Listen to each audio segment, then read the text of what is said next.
as I've said, we've sourced 1,500 requests across the state, including some to Jacksonville over the last 6 months. And as more supply come in, we'll do it. I think, though, that what you've seen is they just haven't had the supply where it needed to be. You know, if your policy is forced testing to travel, CDC saying you have to get a negative test maybe to go back to work. We won't follow that in Florida, but that's what they're saying.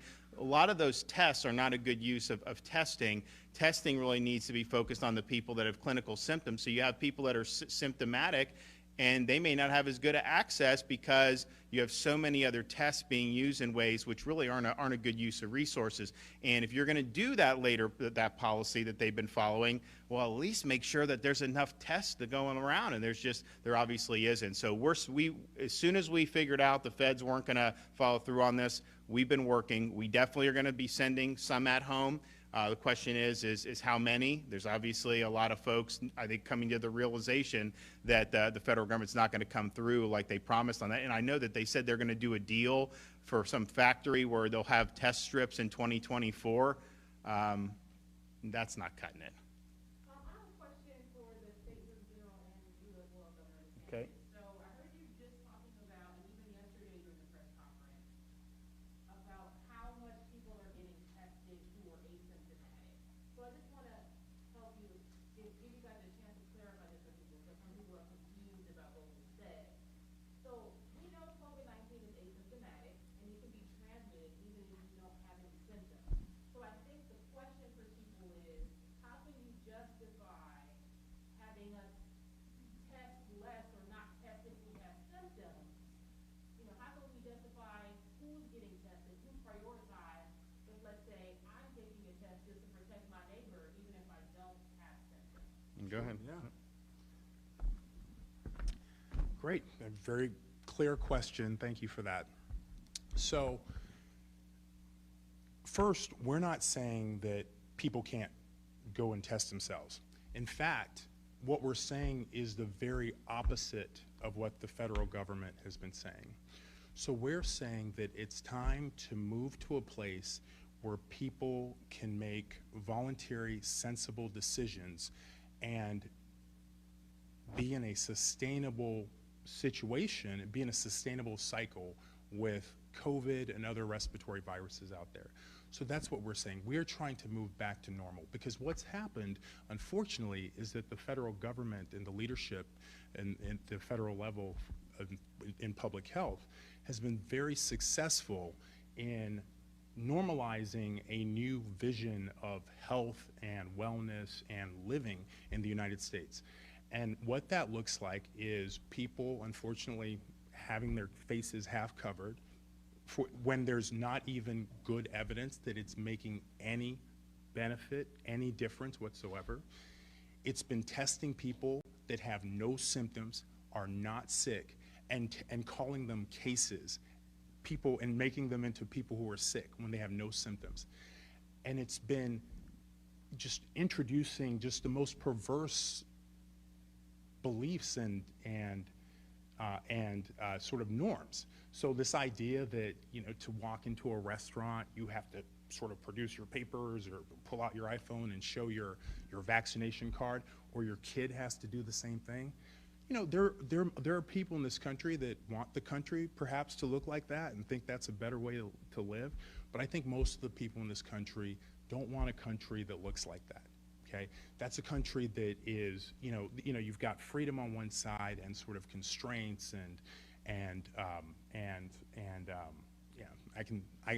other adjectives that, I'm trying to pick my adjectives carefully here. But freedom's on one side and sort of this other model is on the other side.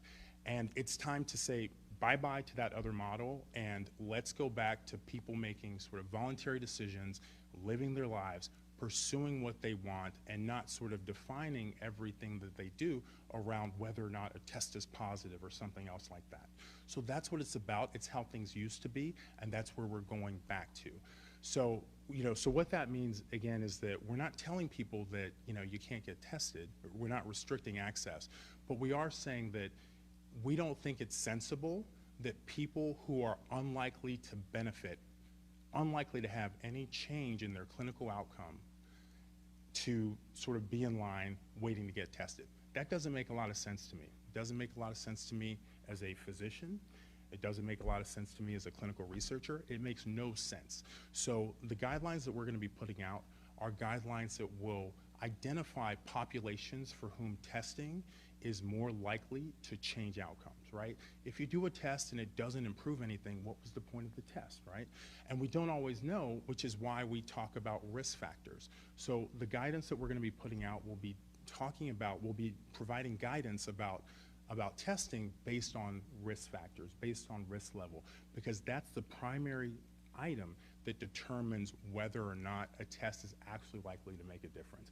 In fact, for people like young people who have no risk factors, or people who are on their third test in a week, and we know that happens, everyone knows that that happens, those situations not only don't improve clinical outcomes, they actually sometimes worsen clinical outcomes.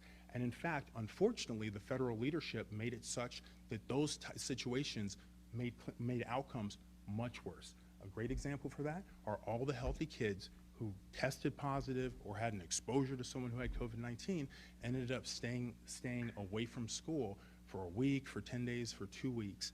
And we're seeing that. We don't hear a lot of discussion about it, but there have been now published papers that show that all those shutdowns and all those quarantines hurt kids. And that is a darn shame. I'd use stronger words if I could, but that's unacceptable, and we're stopping it, and we're starting here in Florida. Doctor, don't you need to have testing, though, to get your monoclonal treatment? So obviously, more testing must be available and a positive result in order to get the treatment? Okay, so testing to get treatment and more testing so you can get treatment are two different things. Yeah, sure, testing to get treatment, absolutely, particularly if you have risk factors for illness. We're not stopping that. As the governor has described, we've worked very hard to make tests available. What doesn't make sense is all this testing before people can work or before people can go to school or because someone with no risk factors was exposed and has no symptoms whatsoever. This fantasy that the federal leadership has painted that you can somehow stop this pandemic by just doing more testing, I mean, I'm waiting for more people to realize it's completely failed. It's impossible. It has not worked. Part of the reason it hasn't worked is that a substantial proportion of infections are completely asymptomatic.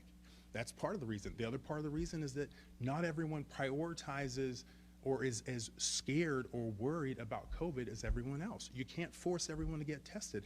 It's time to move on to a model where people are directing their energy to the priorities that they feel are important, not what the federal leadership feels is important.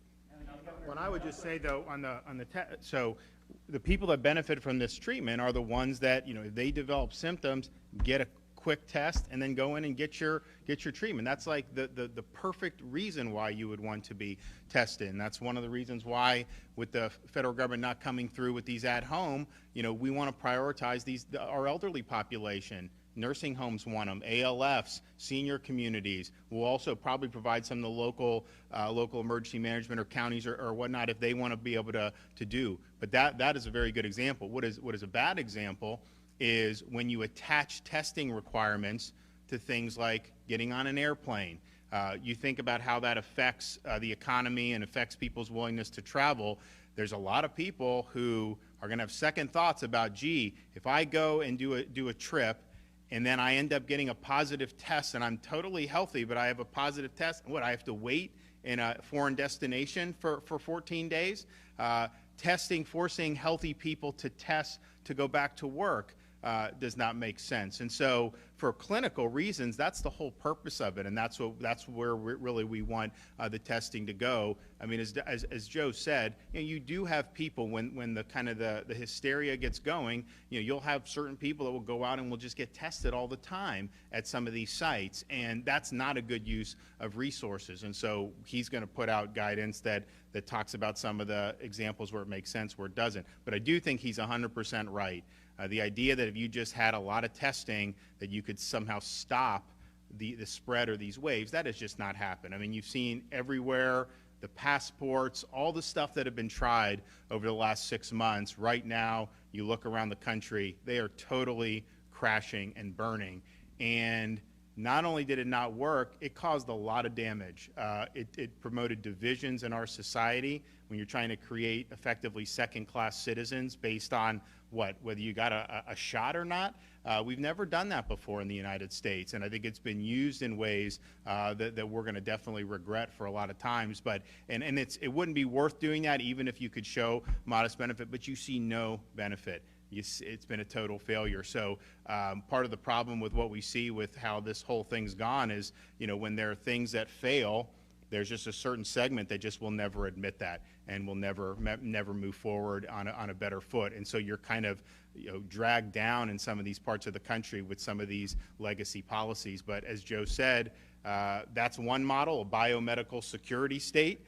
Not a society I want to live in. And the thing is when you have a free society like Florida, people can choose to be more cautious with what they do, and that's totally within their rights to do it. No one is saying, if you want to govern your affairs based on the whims of someone like a Dr. Fauci, you are free to do that, but you ain't making the rest of us do that, and that's I think the difference between what we're doing here and some other states.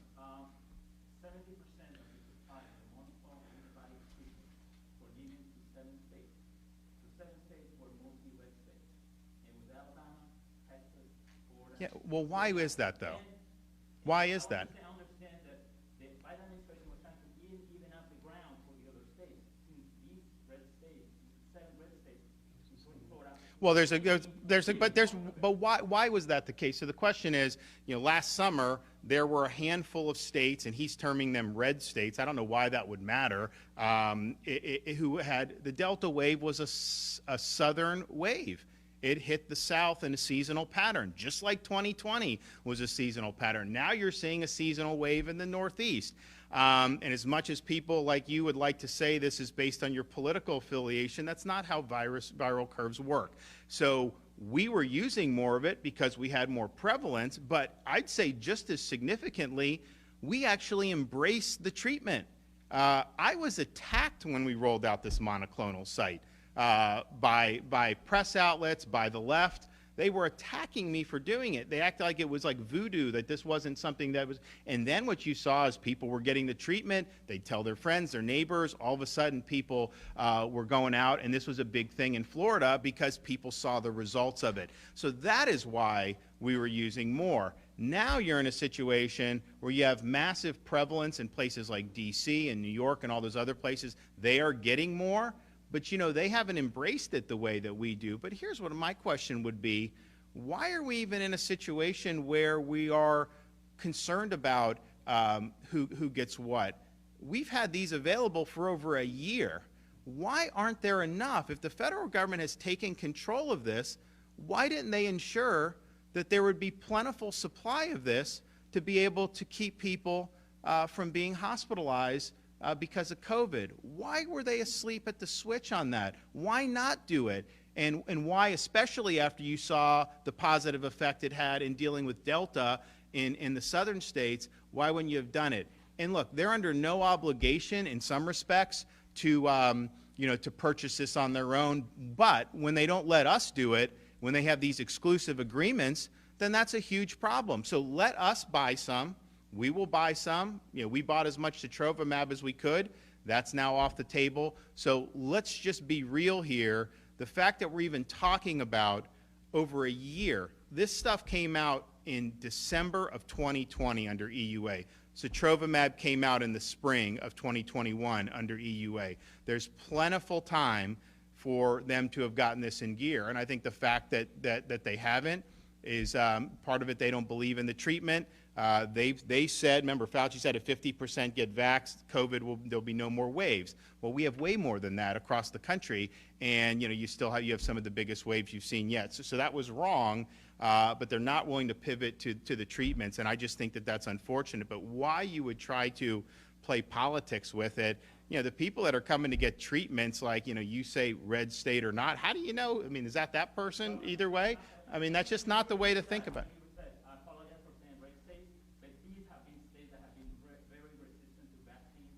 That's not true. First of all, that's not true. Florida over the summer and today has had higher vaccination rate than the U.S. as a whole. That's just the fact. We've had the highest in the Southeast for pretty much the whole time. We have over 90% of our elderly population for many months has had vaccination. The fact of the matter is the vast majority of people who get monoclonal treatments have been vaccinated.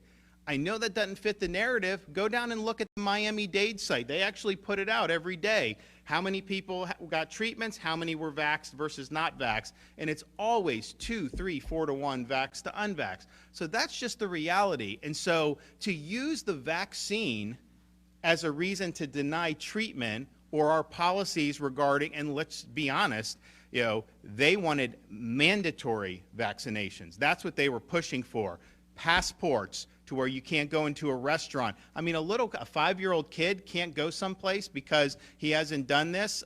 You know, the clinical trial for 5 to 11-year-olds for Pfizer found no severe COVID outcomes for either the vaccine arm or the control arm. Nobody got severe COVID in that clinical trial, and it was not a very big clinical trial. And so, okay, not one severe case, so you know, why would you deny a kid the ability to do it? But that's what they want to do. They wanted it to be mandatory to even send a kid to school with COVID vaccine. They wanted a whole bunch of other policies, and we resisted that. They wanted people to lose their jobs. If they had their way, you would have police officers fired because of this choice. Firefighters would be terminated because of this choice. Nurses, we've stood up for nurses and saved a lot of jobs. So Florida did that. We were one of the few states that stood up and said, you know, we are not going to deny you the ability to earn a living based off your choice on a shot.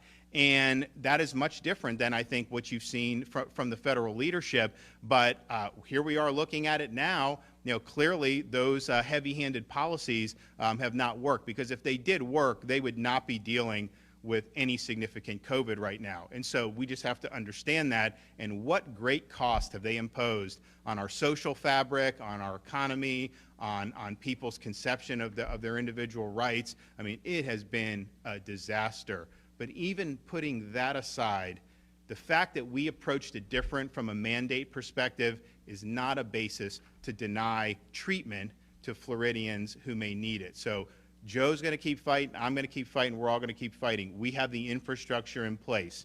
If those shipments come, there'll be another site in Jacksonville the next day. If they come, there'll be sites in South Florida, Central Florida, all across. We're ready. The legislature, we got the money. We have money set aside.